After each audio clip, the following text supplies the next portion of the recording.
The world of animation has always been about pushing boundaries, bringing characters to life, and sparking conversations across cultures.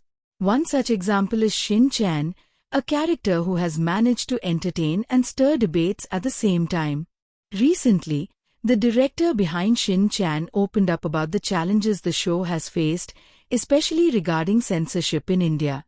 For years, Shin Chan has been at the center of controversy with its unique humor, cheeky dialogues, and often misunderstood antics causing debates about what content is suitable for children. Now, the director has shared his thoughts, giving fans and critics alike a fresh perspective on the issue. In his statement, the director acknowledged that censorship is a reality in many countries, not just India. However, he admitted that India's strong reaction to Shin Chan took him by surprise. While the show was always designed as light-hearted comedy meant to highlight the innocence and mischief of a young boy, cultural differences often amplified the way people interpreted it. For Indian audiences, some jokes seemed too bold, sparking parental concerns and eventually calls for restrictions. The director shared that it was never his intention to offend anyone or push inappropriate humor. Instead, Shin Chan was always about portraying how children see the world differently from adults, with humor sometimes landing in unexpected ways. At the heart of his reaction was a simple sentiment. Shin Chan was never meant to be censored but to be enjoyed for what it truly is, a reflection of childhood mischief and curiosity. He emphasized that humor often doesn't translate the same way across different countries. What feels innocent in one culture might be perceived as too direct in another. The director also pointed out that censorship, while sometimes necessary, can rob characters of their essence. In the case of Shin Chan, removing his mischievous lines or toning down his personality takes away the very charm that makes the character loved worldwide. Interestingly, the director highlighted how Shin Chan remains popular in many parts of the world where the humor is embraced rather than censored. He noted that in countries like Japan, the character has been celebrated for decades, spawning movies, merchandise, and even cultural references. This global acceptance proves that Shin Chan is more than just a children's cartoon. It's a cultural phenomenon. Still, he admitted that the Indian audience's reaction taught him valuable lessons about how content can be interpreted differently based on traditions, social expectations, and parental concerns. The director also addressed the passionate fan base in India, many of whom continue to fight for the uncensored version of the show to be aired. He expressed gratitude to these fans, saying that their love proves Shin Chan has connected deeply with audiences despite the barriers.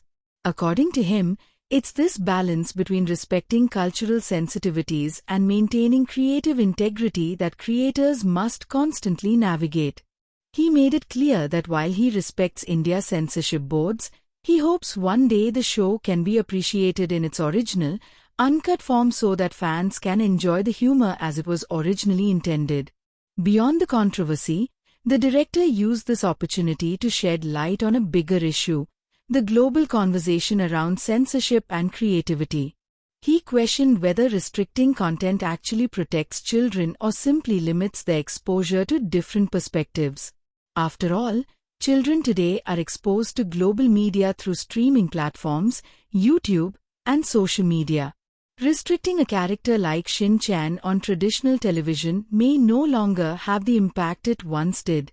Instead, he argued, the focus should be on guiding children to understand humor, context, and boundaries rather than cutting out parts of the story altogether. Adding to this, he explained that Shin Chan's cheeky humor is not meant to corrupt but to entertain and sometimes even teach subtle lessons. In fact, behind every mischief is often a moral undertone, showing consequences of actions or emphasizing family values in unusual ways. He said that censorship sometimes overlooks these positive aspects and focuses too heavily on surface-level jokes. For the director, Shin Chan is a mirror to how children perceive adults, often poking fun at the little contradictions in grown-up behavior. That's what makes the show relatable and hilarious, not harmful.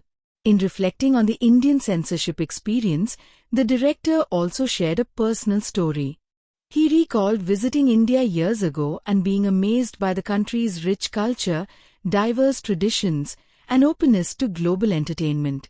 This made the backlash even more surprising for him, but it also deepened his respect for India's values. He admitted that while censorship has been frustrating, it has sparked meaningful dialogue between creators and audiences, a dialogue that pushes storytellers to think harder about how their work is received worldwide. As the debate continues, the director reassured fans that Shin Chan will keep evolving.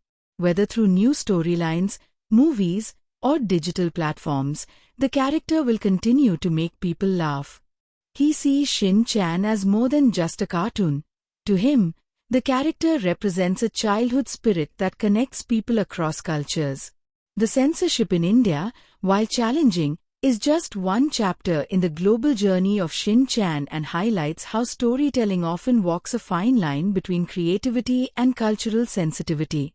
Closing his thoughts, the director said he hopes that one day, Shin Chan can be enjoyed freely in India without heavy edits or disclaimers. Until then, he encouraged fans to keep celebrating the character's mischievous spirit and remember the joy it has brought to millions. He reminded everyone that sometimes laughter is the best way to bridge cultural divides, and Shin Chan's humor, at its heart, is meant to do just that.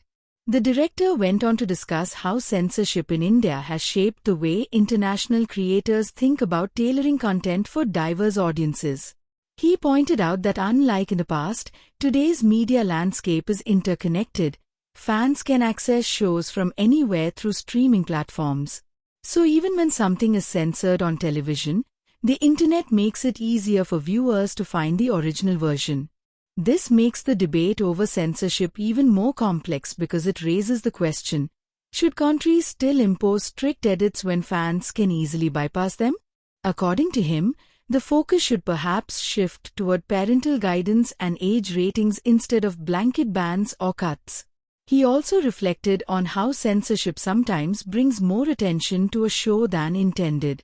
Shin Chan's controversies in India, for instance, often made headlines in mainstream media. Instead of deterring audiences, this sometimes created more curiosity, especially among younger fans who wanted to see what the fuss was about. The director laughed while admitting that, in an ironic way, censorship may have actually contributed to Shin Chan's cult popularity in India. For him, this underlines the idea that audiences don't like to be told what they can or cannot watch, they want to decide for themselves. Another key point he raised was about cultural exchange. Shin Chan, at its core, is a Japanese creation that reflects Japanese humor, values, and storytelling styles.